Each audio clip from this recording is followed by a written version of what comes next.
तर मित्रांनो, नान्नीचा आपला जो माधुरी हत्ती आहे, तो ती आता माधुरी हत्ती जी वंताराला जाऊन खूपच दिवस उलटून गेले आणि अजूनही ती परत आलेली नाही. महाराष्ट्र शासन असेल किंवा वंतारा असेल किंवा नान्नीचा आपला मठ असेल आणि कोल्हापूरवासी असतील, सगळे सुप्रीम कोर्टात जात आहेत. पण त्याच्या आधी माधुरी हत्तीनं एक कोल्हापूरकरांसाठी म्हणा किंवा नान्नीकरांसाठी एक पत्र लिहिलं आहे आणि ते पत्र आता आपल्याकडं आलेलं आहे.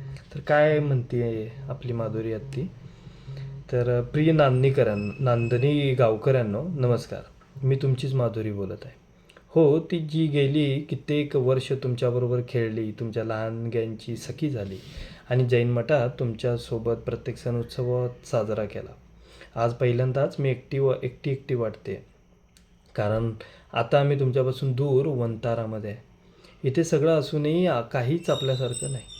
खरंच मी पूर्णपणे एकटी पडून गेलेली आहे.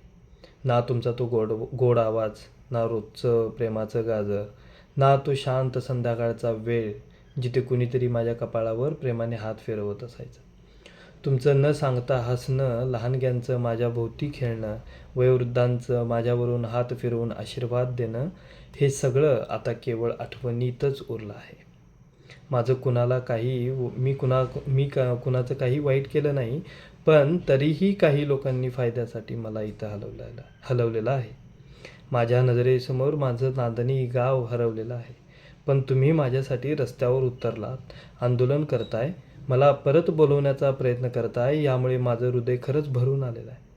माझ्या हृदयात आज एकच इच्छा आहे, मला परत माझ्या नान्नीला येऊ द्या, माझ्या लोकांकडे आणि माझ्या कुटुंबाकडे.